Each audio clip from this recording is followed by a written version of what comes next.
So, paano nga ba kumuha ng tamang empleyado? Or saan nga ba ako makakanap ng empleyado na pwede kong i-outsource na para sila na lang yung gumawa at babayaran ko sila ng 20 to 25 or 15,000 a month? So, dito ka maghahanap ng mga empleyado mo at gagamitin mo yung ginawa mong job advertisement sa Canva at ipopost mo dito. So, let's hop on my PC. So, yung una is mag-search ka ng mga video editing groups or depende sa'yo kung ano yung niche mo or depende kung ano yung services na in-offer mo. Example, like social media managing, mag-search ka ng mga social media managers group online dito sa Facebook group. Doon ka maghanap ng empleyado mo. So, our case ngayon is naghanap tayo ng video editing dahil ginawa nating pang video editing yung ating job advertisement. Is pumunta tayo dito sa isang group na merong 18,000 members at we can post the picture right away at maglalagay tayo ng caption and then post. Marami dito nagpo-post ng mga job description din at mga job advertisement at etc. Like this, ito naghahanap ng isang virtual assistant at ito yung kanilang caption at marami pa dito na naghahanap ng mga video editors din.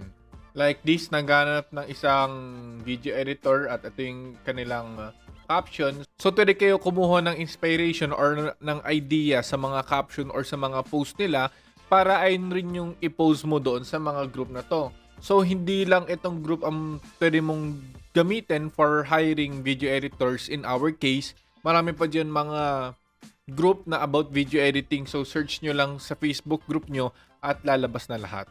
So, the second one is using Facebook Marketplace. So, dito sa Facebook Marketplace is pwede mong i-search yung sarili mong, let's say, graphic designer naman. So, ito yung mga graphic designer na mga pwede mong i-hire na employee at pwede mo silang i-message at i-hire sila. So, ito, sobrang dami. Kahit ano pa yung mga kailangan yung mga services, nandito rin yon. Example, video editor. Nandito rin yung mga video editor na naghahanap ng mga trabaho ASAP. So, ang pangatlong way naman is through your Facebook timeline. Magpo-post ka dito, example, itong Facebook timeline ko, magpo-post ka dito ng photo or video ng job advertisement mo at dyan mo ipopost yung ad mo para makita ng mga friends mo or baka may kilala sila or baka meron sila mga friends sa video editor din na pwede nilang i-recommend yun sa'yo. Or pwede ka rin naman mag-post kapag may budget ka, is pwede ka mag-post. Our fourth way is by commission. Kikita sila na 500 to 1,000 pesos kada isang tao na naha-hire sa'yo. Kada tao na hina-hire mo, meron silang 1,000 pesos kung sino yung nag-refer ng tao na yun. So, ayun yung pang-apat na way.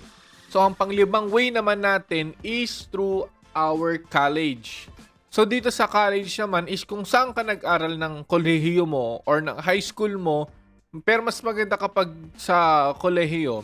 Pag nag-aral ka sa college is yung mga kaklase mo, tanongin mo sila kung meron sila mga kilala or tanongin mo yung school na yun if meron bang mga course doon na about video editing or multimedia arts at yung mga graduates na or yung mga pag-graduate na or yung mga estudyante doon is pwede mo lang sila i-hire. Pero I highly recommend to hire yung mga graduate na para mag-focus lang sila doon sa business mo. And the sixth way and the last way para kumuha ng empleyado is through Carousel. So, isi-search nyo dito, punta kayo sa Carousel at everything else.